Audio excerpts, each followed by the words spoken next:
आपने short notes में यहाँ पे तशरीफ लाया, उसके लिए मैं अपनी तंजीम की तरफ से, अपने लोगों की तरफ से दिल के निया खानों से आपका शुक्रिया अदा करता हूँ। जैसा कि आपको मालूम है कि जम्मू कश्मीर के डेली वेजर्स कैजुअल लेबर्स का जो मामला है, ये एक इंसानी और समाजी मामला है। इस मामले के हवाले से यहाँ पे 1994 के बाद जितनी भी सरकारें आई, उन सरकारों ने कमेटियाँ, कमीशन तश्कील दे दिए इनकी रेगुलराइजेशन के हवाले से, इनकी मुस्तकिली के हवाले से। 27 फरवरी 2009 को उमर अब्दुल्ला साहब की सरबराही में जो सरकार चल रही थी, एनसीओ और कांग्रेस की कोलिशन सरकार चल रही थी, उन्होंने भी एक कैबिनेट सब कमेटी उस वक्त के फाइनेंस मिनिस्टर साहब की सरबराही में तश्कील दी। उसके बाद गवर्नर इंतजामिया ने, लेफ्टिनेंट गवर्नर इंतजामिया ने इस हवाले से कमेटियाँ, high power committee, high level committee, Aadhaar biometric committee तश्कील दी। उन्होंने भी अपने रिपोर्ट सबमिट किए। पीडीपी बीजेपी की सरकार में उस वक्त के ऑनरेबल फाइनेंस मिनिस्टर जनाब हसीन राबू साहब ने एक कमेटी तश्कील दी। उन्होंने भी अपनी रिपोर्ट पेश की और उस रिपोर्ट के तनाजुर में SRO 520 बनाया गया और उसमें हमारे साथ वादा किया गया कि 74 ये 7th पे कमीशन इम्प्लीमेंट करने के बाद इसमें तरामीम किए जाएंगे और तमाम मराहत यहाँ के डेली वेजर्स कैजुअल लेबर्स को दिए जाएंगे। उसके बाद जो 5 अगस्त 2019 के बाद सरकारें चली गई, यहाँ पे एक नए दौर का आगाज हो गया। Honourable prime minister of India ने on the floor of house ऐलान किया, ऑनरेबल होम मिनिस्टर साहब ने जम्मू में ऐलान किया। यहाँ पे जो 36 यूनियन मिनिस्टर्स का डेलीगेशन आया, उन्होंने हमें आश्वासन दे दिया, लेकिन हालात आज तक बदले नहीं। फिर जब सरकार यहाँ की अवामी सरकार बनी, उमर अब्दुल्ला साहब ने जो इख्तियार संभाला, तो एम्प्लॉय ज्वाइंट एक्शन कमेटी का एक वफद एम्प्लॉय ज्वाइंट एक्शन कमेटी के प्रेसिडेंट की सरबराही में उनसे मिला रायता ऑफिस में। मुबारकबादी के बाद हमने यहाँ पे जो बर्निंग इशू है, यहाँ का जो सियासी और यहाँ का जो समाजी और इंसानी मामला है डेली वेजर्स कैजुअल लेबर्स का, रेगुलराइजेशन और मिनिमम वेज एक्ट दिल्ली और लद्दाख के मुताबिक देने का मुतालबा हमने किया। तो उस वक्त उन्होंने हामी इस चीज की बरली की आज के बजट सेशन में इस मामले के हवाले से आपके साथ इंसाफ किया जाएगा, तनख्वाह में बढ़ोतरी की जाएगी। बहरहाल बजट सेशन आ गया तो बजट में हमारे हवाले से एक भी शब्द नहीं किया गया। तो यहाँ के आरसी मुलाजमीन ने जम्मू कश्मीर के तूल अर्ज में, खासकर अगर हम कश्मीर वादे कश्मीर की बात करेंगे, यहाँ पे एक बहुत बड़ा प्रदर्शन हो गया, बहुत बड़ा एहतजाज देखने को मिला और सरकार मजबूर हो गई। Honourable chief minister of Jammu Kashmir जनाब उमर अब्दुल्ला साहब ने on the floor of house हिज़्ब इक़्तिदार और हिज़्ब इख्तिलाफ के सामने इस बात का ऐलान किया कि हम डेली वेजर्स कैजुअल लेबर्स का मामला इंसानी और समाजी मामला समझते हैं, ये हमारे लिए दर्द दिल वाला मामला है। इसको हल करने के लिए हम एक और कमेटी तश्कील दे देंगे। इसका मतलब यह है कि 4-5 कमेटियां ऑलरेडी तश्कील दी गई थी, उन्होंने रिपोर्ट पेश किए थे, SRs पेश किए थे, और उसके बाद 19 मार्च 2025 को चीफ सेक्रेटरी साहब की सरबराही में और एक कमेटी तश्कील दी और 19 सितंबर 2025 को उस कमेटी का जो मियाद है, उसका जो टाइम फ्रेम दिया गया था, वो मुकम्मल हो जाता है। तो आज हम उस कमेटी के सरबराह और वर्दी चीफ सेक्रेटरी साहब और यहाँ के चीफ मिनिस्टर साहब की खिदमत में एक गुजारिश करना चाहते हैं कि जो कमेटी ने रिपोर्ट फ्रेम की है, उस रिपोर्ट के हवाले से जो हमारे तहफ़्फ़ुज़ात है, जो हमारे तजावीज़ है, जो हमारी आरा है, रेगुलराइजेशन के हवाले से, मिनिमम वेज एक्ट के हवाले से, हम चाहते हैं कि हमें एक मौका फराहम किया जाए एम्प्लॉय ज्वाइंट एक्शन कमेटी को। यहाँ के मुलाजमीन जो 4.5 लाख और डेली वेजर्स कैजुअल लेबर्स का मुश्तरका प्लेटफॉर्म है, हमें एक मौका फराहम किया जाए ताकि हम अपनी बात उनके सामने रखें। और ये जो डेली वेजर्स कैजुअल लेबर्स का मामला है, जो मुख्तलिफ नामों के तहत मुख्तलिफ महकमों में काम कर रहे हैं, ये मामला हमेशा हमेशा के लिए हल हो जाए। ये फैसला और ये रिपोर्ट एक तरफा नहीं होना चाहिए। उससे क्या होता है, फिर कल को हम फिर से सड़कों का रुख करेंगे, नतीजा ये निकलेगा ये 6 महीने की जो एक्सरसाइज वो करेंगे वो भी बेसूद साबित हो जाएगी। इसलिए हमारा उनसे मुतालबा है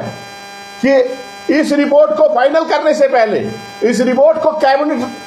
तक की अप्रूवल देने से पहले यहाँ के मुलाजिम नुमाइंदों को मदऊ किया जाए, उनके साथ उनकी जो तहफ़्फ़ुज़ात है, उनके जो खर्चात है, जो हमारी पेश तजावीज़ है, उस हवाले से सोचा जाए। और दूसरी बात, जो आज तक रिपोर्ट सबमिट किए हैं, चाहे वो काबीना सब कमेटी ने सबमिट किया, चाहे वो यहाँ के हाई पावर कमेटी ने सबमिट किया, चाहे वो आधार बायोमेट्रिक कमेटी ने सबमिट किया, चाहे वो पॉलिटिशियंस के मेन स्ट्रीम पॉलिटिशियंस के दौर में वो कमेटियां बनी, चाहे वो गवर्नर और लेफ्टिनेंट गवर्नर इंतजामिया के दौर में कमेटियां बनाई। उन कमेटियों ने जो रिपोर्ट पेश किए, जो एसआरओ पेश किए, उन का मुताला करने के बाद, उनको स्टडी करने के बाद हमने उनका जब जायजा लिया तो हम चाहते हैं उसको मद्देनजर रखते हुए सरकार और यहाँ की जो कमेटी डेलीवेजर्स के हवाले से बनाई गई उनकी खिदमत में कुछ गुजारिशात करना चाहेंगे। हम रेगुलराइजेशन यहाँ के तमाम जितने भी आरजी मुलाजमीन है मुख्तलिफ महकमों में जिनको पुराने रिपोर्ट्स में नहीं लाया गया है, चाहे वो सीजनल है, एचडीएफ है, लैंड ओनर है, आईटीआई वर्कर है, चाहे वो कंपा है, जितने भी यहाँ पे कैटेगरीज है, एजुकेशन वॉलंटियर्स है, सीपी वर्कर्स है, कंटेंजेंट पेड वर्कर्स है, लैंड ओनर्स है, आईटीआई वर्कर्स, जितने भी यहाँ पे हैं उन सबको इस दायरे में लाया जाए ताकि इन सब का मामला हमेशा हमेशा के लिए हल हो जाए। हम सब ने अपनी जिंदगियों का प्राइम टाइम दे दिया है, 20 साल 25 साल 30 साल हमने यहाँ की सरकार की खिदमत में, यहाँ की आवाम की खिदमत में दी है। हमने चाहते हैं एक बार फिर हम रिपोर्ट सबमिट करने के बाद सड़कों का रुख करें। हमारी गुजारिशात है कि उन रिपोर्ट्स में एक तो सरकार ने रेट कम दे दी, जब माहाना की तनख्वाह उनको देनी थी, चाहे उस वक्त सरकार ने मिनिमम वेज रेट क्या मुकर्रर की थी, तो उस रेट को नहीं दिया गया, उसे कम रेट दी गई, उससे कम उजरत दी गई। एक तो ये, और दूसरी बात तनख्वाह महीनों साल में 2 बार दी जाती, होली दिवाली पे या छोटी ईद और बड़ी ईद उल अज़हा पे दी जाती थी। 10 महीने काम लिया जाता था लेकिन तनख्वाह नहीं दी जाती थी। और हमने देखा जब एसआरओ 64 के तहत या एसआरओ 520 के तहत फाइल्स ली गई, प्रोसेस किया गया रेगुलराइजेशन के लिए, उस वक्त खाली उन मंथ्स को कंसीडर किया गया जो यहाँ के आरजी मुलाजमीन ने जिनकी पेमेंट हुई थी।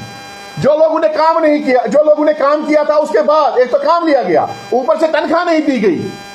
और जब उसको रेगुलराइजेशन की, उस बंदे को रेगुलराइजेशन की बात आई तो उसको खाली पेमेंट मंथ्स की को कंसीडर किया गया लेंथ ऑफ सर्विस में। तो हमारा मुतालबा होगा जब सीवी स्टेटमेंट और टीवी स्टेटमेंट, उस वक्त हमारी जो लेंथ ऑफ सर्विस वो वर्किंग कंसीडर की जाए। और दूसरी बात, जो हमारी बकाया जात तनख्वाह है, मुख्तलिफ महकमों की मुख्तलिफ महकमों में जो मुख्तलिफ कैटेगरी के तहत काम करने वाले हम आरजी मुलाजमीन है, कोई एक रेट लेता है, कोई दूसरी रेट लेता है, किसी के 100 महीने बकाया, किसी को 10 महीने बकाया, किसी 18 महीने बकाया, किसी का 150 महीना बकाया है।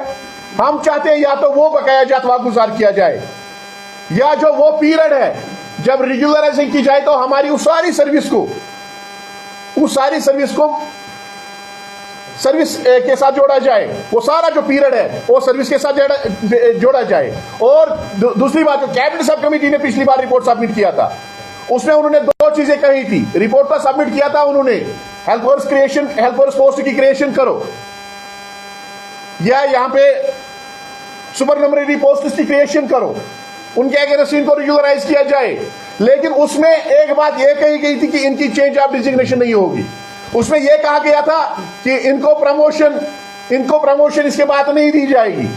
यह कहां का इंसाफ है? एक बंदे से आप 20 साल 25 साल कलील अमाउंट पे, कलील तनख्वाह पे काम लोगे, वही काम जो है यहाँ के कन्फर्म्ड एम्प्लॉय 40,000 से 80,000 रुपए लेके करते हैं, या बराबर बेकार ले रहे हो, इंसानी जानों का जिया कर रहे हो। ये ह्यूमन राइट्स वायलेशन है। एक तो आप ये कर रहे हो, और दूसरी बात फिर आप 25 साल गुजरने के बाद आप इसी को ये कहोगे कि आप प्रमोशन का हक नहीं रखते हो, अब आपकी डिजिग्नेशन चेंज नहीं हो सकती है। ये सरासर नाइंसाफी है।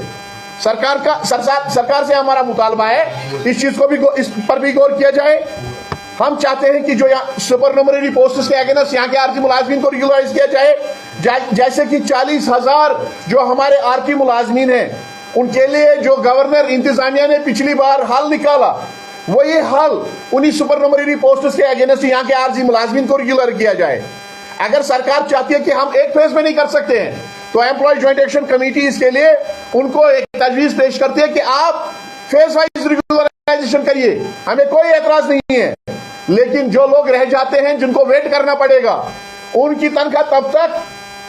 बराबर मिनिमम वेज एक्ट के तहत, चाहे लद्दाख के तर्ज पे चाहे दिल्ली के तर्ज पे 14,000 से 29,000 रुपये दिए जाए, और वो तमाम मुराद दिए जाए जो यूटी बनने के बाद यहाँ के रेगुलर कन्फर्म्ड एम्प्लॉयज ले रहे हैं। और इसके अलावा जो लोग जिन लोगों ने अपनी सारी जिंदगी यहाँ के आवाम की खिदमत में वक़्फ़ की है, मुख्तलिफ महकमों में, पब्लिक सेक्टर यूनिट्स में, कॉरपोरेशन में, ऑटोनोमस बॉडीज में, गवर्नमेंट डिपार्टमेंट्स में, तो उन्होंने जो कुर्बानी दी है, दौरानी ड्यूटी वो शहीद हो गए हैं, अपने पीछे वो मासूम अयाल छोड़ के चले गए हैं। हमारा मुतालबा है उनका भी इस पॉलिसी में, इस रिपोर्ट में जिक्र होना चाहिए। हमारा मुतालबा है कि उनके अफरादी खाना में से एक फर्द को सरकारी नौकरी दी जाए। आपने देखा होगा महकमा बिजली में कई ऐसे मुलाजमीन हैं जो हैंडीकैप्ड हो गए, जिनके माँ बाप को ये उम्मीद थी कि ये बड़ा हो जाएगा, मेरे बुढ़ापे का सहारा बनेगा, लेकिन कोई टांग से कटा हुआ है, कोई किसी की बाजू कटी हुई है, और अपने अहल के लिए उम्र भर के लिए उनके कदम पर वो बोझ बन गया है। इसी तरीके से बाकी महकमों में भी उम्र सारी देने के बाद इस दुनिया से चले गए, दौरानी ड्यूटी ही शहीद हो गए। उनके बच्चे तरस रहे हैं, उनके जो बेवाएं हैं वो तरस रहे हैं, दफ्तर की दर की ठोकरें खा रहे हैं वो। हमारा मुतालबा है उनके हवाले से भी इस रिपोर्ट में फैसला होना चाहिए, और साथ में ही हम और एक मुतालबा करना चाहेंगे। यहाँ इस यूटी, या हम स्टेट कहिए या यूटी जम्मू कश्मीर कहिए,